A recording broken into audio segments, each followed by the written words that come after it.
স্বাগত খেলা যোগে আপনাদের সাথে আছি খালিদ জামিল। শুধুই ঝুলছে হাভিয়ার কাবরেরার ভাগ্য, তবু ইতিহাস লিখতে চান হামজা শমিদদের নিয়ে। এশিয়ান কাপ বাছাইয়ে হংকং চায়নার বিপক্ষে জয় প্রত্যাশী বাংলাদেশ হেড কোচ। প্রতিপক্ষ শক্তিশালী হলেও তাদের দুর্বলতার মৌকা কাজে লাগাতে মরিয়া লাল সবুজরা। জাতীয় স্টেডিয়ামে দুই দলের লড়াই শুরু কাল রাত ৮টায়। হাসান সজীবের রিপোর্টে বিস্তারিত। জাতীয় দলে হেড কোচের দায়িত্ব নেয়ার পর নিজের সবচেয়ে শক্তিশালী স্কোয়াডটা নিয়েই হংকং চায়নার বিপক্ষে খেলতে নামছেন হাভিয়ার কাবরেরা। একদিকে হামজা চৌধুরী, আরেকদিকে সমিত সোম, ফাহমিদুল ইসলাম এবং জায়ান আহমেদ। এই দলটা নিয়েও যদি হাভিয়ার কাবরেরা হংকং চায়নার বিপক্ষে হারেন, তিনি আসলে কোন বাহানাটা দিবেন? বাহানা দেওয়ার কিন্তু কোনো সুযোগ নাই। হাভিয়ার কাবরেরাকে প্রশ্ন করা হয়েছিল, আপনার পুরো কোচিং ক্যারিয়ারে এটা কি সবচেয়ে চ্যালেঞ্জিং সময় কিনা? আমার মনে হয় আগামী মাসটা খুবই চ্যালেঞ্জিং। হ্যাঁ, অবশ্যই হংকং এর বিপক্ষে ম্যাচটা আমাদের মূল প্রায়োরিটিতে, তবে এরপর হংকং এর মাটিতেও ম্যাচ, আবার নভেম্বরে ভারতের বিপক্ষে খেলা। আমরা ইতিহাস গড়তে পারি, তবে এর জন্য মানসিকতা খুব গুরুত্বপূর্ণ। আমরা আমাদের লেভেল জানি, যদি সেটা ধরে রাখতে পারি জয় ছিনিয়ে আনতে পারবো। আর আমি সবসময় স্কোয়াড নিয়ে খুশি, তবে গত কয়েক মাস বেশ কিছু প্লেয়ার অন্তর্ভুক্তি আমাদের শক্তি বাড়িয়েছে। Javier Cabrera do or die assignment. হারলেই বাংলাদেশ যেভাবে টুর্নামেন্ট থেকে ছিটকে যাবে, একই সাথে এই টুর্নামেন্টে যদি বাংলাদেশ বাজে কিছু করে, তাহলে কিন্তু হাভিয়ার কাবরেরারও বিদায় ঘন্টা বেজে যাবে। এই দল নিয়ে তিনি যেরকম প্রত্যাশাটা করছেন কাপ্তান জামাল ভুঁইয়া, তবে তিনি কিন্তু ম্যাচ খেলতে চাইছেন। গত কয়েকটা ম্যাচে দেখা গেছে জামাল ভুঁইয়াকে শুধুমাত্র প্রেস কনফারেন্সেই দেখা যায়, কিন্তু এই পিচে দেখা যায় না। জামাল ভুঁইয়া এক কথায় বলেছেন, হংকং চায়না যতই শক্তিশালী দল হোক না কেন, তাদেরও কিন্তু দুর্বলতা রয়েছে। সেই দুর্বলতাগুলো সাংবাদিকদের সামনে তিনি প্রকাশ করেননি। তিনি দুর্বলতাটাকে সুযোগে সদ্ব্যবহার করতে চান, মাঠে খেলতে চান। If we want to win, we have to play 95 minutes good, not only for 20 minutes or 30 minutes. We have to play the full match good. যে উইকনেস আছে হংকং এর, এটা তো আমি আপনার সাথে শেয়ার করব না, but we have discussed their weaknesses. But for me, tomorrow যারা খেলবে, they have to show character, they have to show personality, and they have to show courage. It's very important because we want to be there until fight. আমরা টুর্নামেন্টে টিকে থাকতে চাই এবং শেষ পর্যন্ত লড়াই করতে চাই। এটা নিশ্চিত শতভাগ। এর জন্য কালকে ভালো ফলাফল অত্যন্ত জরুরি। কালকে জয় না পেলে আমরা লড়াই করতে থাকব, তবে সর্বোপরি লক্ষ্য 3 পয়েন্ট আদায় করা। হামজা চৌধুরী দলের প্র্যাকটিসটা একেবারে মনোযোগ সহকারে দেখছেন এবং সতীর্থদের সাথে মিশে যাওয়ার চেষ্টা করছেন। হামজা চৌধুরীর সঙ্গে মানিয়ে নেওয়াটাই এখন সবচেয়ে বড় চ্যালেঞ্জ প্লেয়ারদের জন্য। হামজা হয়তোবা নিজেকে নিংড়ে দিতে চাইবেন, কিন্তু তার ভাষাটাও বুঝতে হবে প্লেয়ারদের। হামজা, সমিত সোম, ফাহমিদুল এবং জায়ান আহমেদ সবাই যদি সবার বেস্ট পারফরমেন্সটা করতে পারে, তাহলে হংকং চায়নাকে হারিয়ে এই টুর্নামেন্টে টিকে থাকতে পারে বাংলাদেশ। হাসান সজীব, ৭১, জাতীয় স্টেডিয়াম, ঢাকা। এশিয়া কাপ বাছাইয়ে বাংলাদেশের সামনে চ্যালেঞ্জ ছুড়ে দিতে প্রস্তুত হংকং চায়না। স্কোয়াড প্রিপারেশন সবকিছুতেই ফুল এফোর্ট দিয়েই মাঠে নামতে যাচ্ছে পূর্ব এশিয়ার দলটি। তার আগে হংকং এর কোচের মধ্যে প্রেশারটা চাপিয়ে দেওয়ার চেষ্টা করেছেন বাংলাদেশের উপর। কোথায় কোথায় হংকং এর তাদের শক্তি লুকিয়ে রয়েছে, দলটাই বা আছে কেমন ফর্মে, বিস্তারিত জানাচ্ছেন পার্থ বণিক।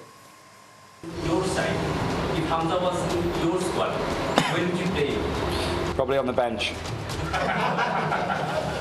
হংকং কোচ একই বললেন, হামজা তার দলে থাকলে তাকে বেঞ্চে বসিয়ে রাখতেন, মানে হংকং এর সবাই হামজার থেকে বেটার। বিস্ময়কর শোনালেও এটাই হলো হংকং এর প্রেস কনফারেন্সে। অধ্যত্ব বলুন কিংবা ওভার কনফিডেন্স বা কৌশল, মাঠে নামার আগে মাইন্ড গেমের প্রথম দানটা হংকং কোচই দিলেন। এশিয়ান কাপ বাছাইয়ের রেসে টিকে থাকতে হংকং এর বিপক্ষে জয় চাই বাংলাদেশের, কিন্তু কথা হলো প্রতিপক্ষ হংকং ইজি নাকি টাফ অপোনেন্ট। ফিফা র্যাঙ্কিং অনুযায়ী বাংলাদেশের চেয়ে ৩৮ ধাপে গিয়ে হংকং। শেষ ৩ মাসে ইস্ট এশিয়ান ফুটবল চ্যাম্পিয়নশিপ এবং কিংস কাপের মতো বহুজাতিক দুটো টুর্নামেন্ট খেলেছে তারা, যেখানে হংকং এর প্রতিপক্ষ ছিল জাপান, সাউথ কোরিয়া, চীনের মতো শক্তিশালী সব দল। এমনকি গেল মে মাসে প্রি সিজন ফ্রেন্ডলিতে ম্যানচেস্টার ইউনাইটেডের বিপক্ষেও খেলেছে হংকং, যদিও এসব ম্যাচের কোনোটাই তারা জিততে পারেনি। কিন্তু বাংলাদেশ ম্যাচ বিবেচনা করলে টপ ক্লাস প্রিপারেশন নিয়েই ঢাকা এসেছে হংকং। বাংলাদেশ দলে বাংলাদেশি বংশোদ্ভূত বলতে আছেন কেবল দুজন, হামজা চৌধুরী ও তারেক কাজী। উল্টো দিকে হংকং দলে এই সংখ্যাটা অনেক, 25 জনের স্কোয়াডে 8 জনই ন্যাচারালাইজড বা বংশোদ্ভূত player. Scotland, Germany, Chile, Cameroon, France ও ব্রাজিল থেকে প্লেয়ার দলে ভিড়িয়েছে হংকং। অবশ্য এটাকে কোনো অ্যাডভান্টেজ মানতে রাজি নন দলটির coach Ashley Westwood. I think the last time I looked, we have 23 Hong Kong China players. I'm not quite sure about Japanese, but everybody in my team holds a Hong Kong passport, which is the rules. You know, it doesn't really matter. We just concentrate on what we are. We don't compare where you're from. You know, all my players are from Hong Kong, and they're the rules, to be fair. বাংলাদেশের আতিথেয়তায় মুগ্ধ Hong Kong coach, তবে মাঠের ফ্যাসিলিটিজে মুগ্ধতা মেলেনি। Ashley Westwood সেটা রাগঢাক না রেখেই খোলাসা করেছেন। I think the pitch could have been better. Of course, Bangladesh as a federation have been using it every single day, which is not good, you know, which is bad ethics, really. I know you're supposed to leave the pitch for at least 2 or 3 days before an AFC Cup qualifying game, which the Bangladesh Federation chose not to do, so I'm not quite sure where that fits within the rules, but I'm sure it's not correct. ম্যাচে ব্যবধান গড়ে দিতে হলে লাগবে নির্ভুল passing, সেই ড্রিলটাই এখন করছে হংকং জাতীয় দল।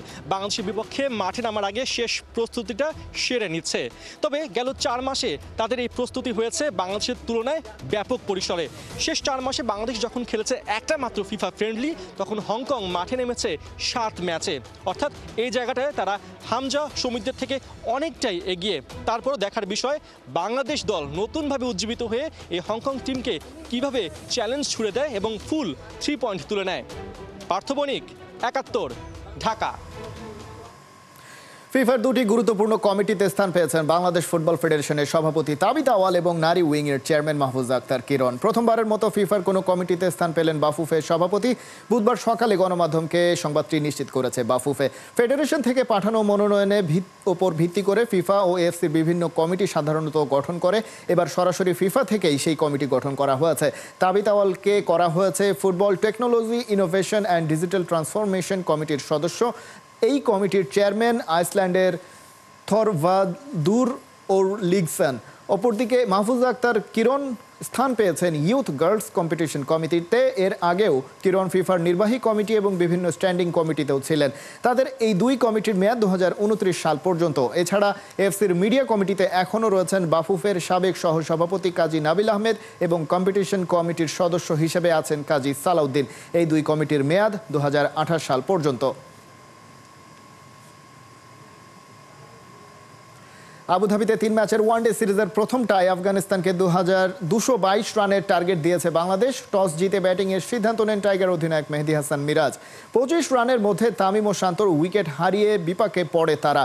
তামিম ফেরেন 10 রানে আর শান্ত করেন 2 রান। এরপর সাইফ হাসান কাউন্টার অ্যাটাক চালালে পাওয়ার প্লে শেষে 2 উইকেটে 51 রানে পৌঁছায় বাংলাদেশ। সাইফ 26 রানে ফিরে গেলে আবারও বিপদে পড়ে টাইগাররা। মিডল ওভারে অধিনায়ক মিরাজ ও হৃদয়ের 101 রানের জুটিতে ঘুরে দাঁড়ায় বাংলাদেশ। 60 রান করে হৃদয় রান আউট হন। কাটা পড়ার কিছুক্ষণ পরই রশিদ খানের বলে এলবিডব্লিউ হয়ে মাঠ ছাড়েন মিরাজ। শেষ দিকে রশিদ খানের ঘূর্ণিতে জাকের আলী ও নুরুল হাসান দ্রুত সাজঘরে ফেরেন। তাই ব্যাটিং বিপর্যয়ে পড়ে টাইগাররা। শেষ পর্যন্ত 7 বল হাতে রেখে 221 রানে অল আউট হয় মিরাজরা। ক্রিকেট বোর্ডের বর্তমান কমিটি অবৈধ।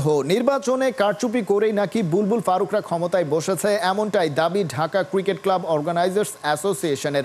নির্বাচন বর্জন করা বিদ্রোহী ক্লাবগুলোর পক্ষে মোহামেডানের কাউন্সিলর মাসুদুজ্জামান সোজা সাপটা জানিয়েছেন ঢাকার সব স্তরের লিগ সহ জেলা লিগও বয়কট করবে অধিকাংশ ক্লাব কর্তারা। ভোটে কিভাবে জালিয়াতি হয়েছে সেটা তুলে ধরেছেন তামিম ইকবাল খান। সাইফুল রুবকের রিপোর্ট।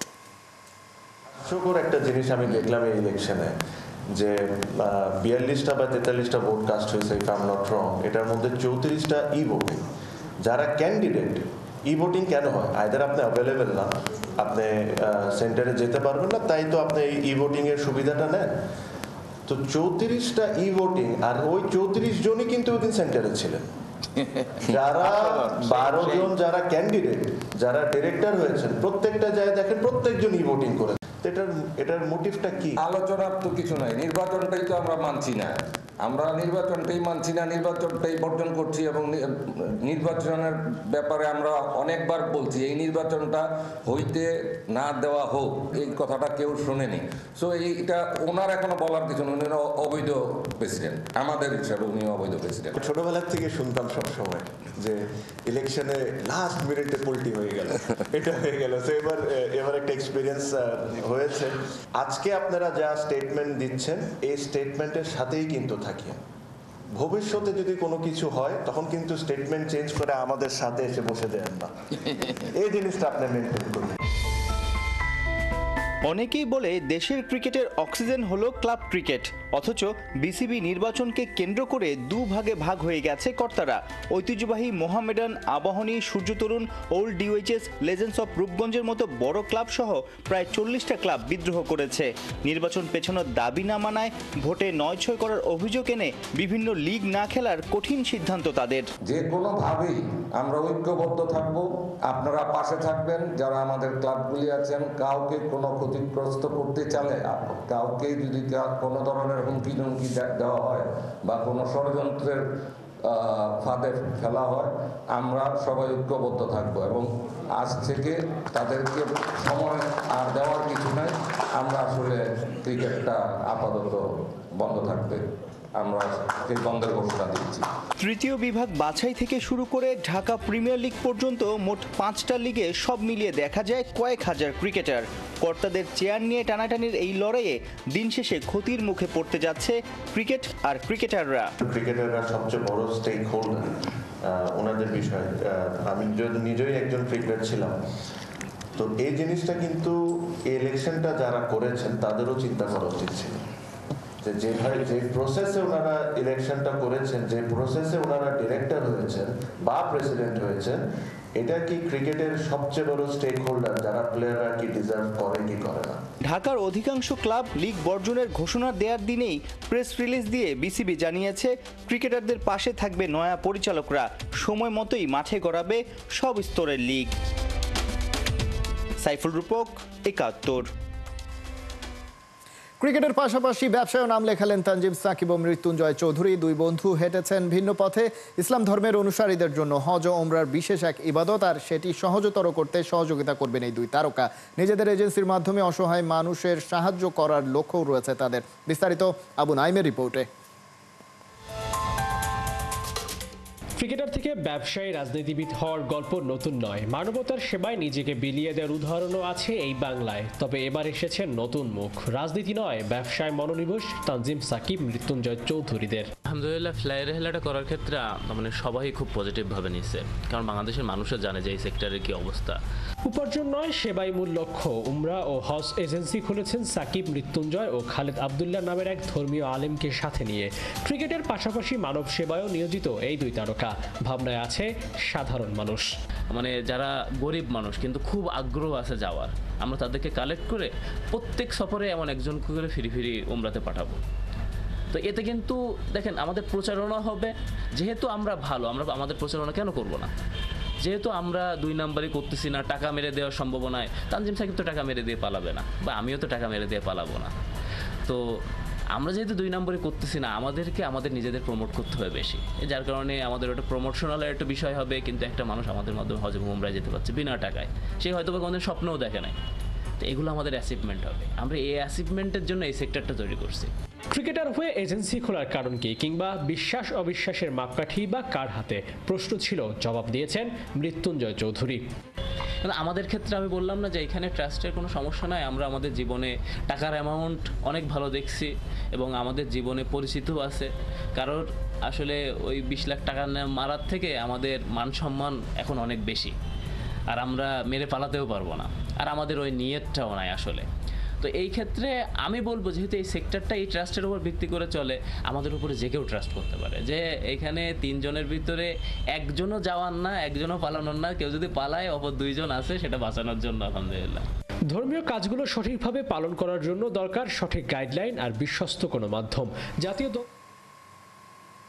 এই ছিল এখনকার খেলা যোগে। সরাসরি সংবাদ অনুষ্ঠান দেখতে চোখ রাখুন ৭১-এর ফেসবুক পেজে এবং সাবস্ক্রাইব করুন ৭১-এর ইউটিউব চ্যানেল। ৭১-এর সাথেই থাকুন।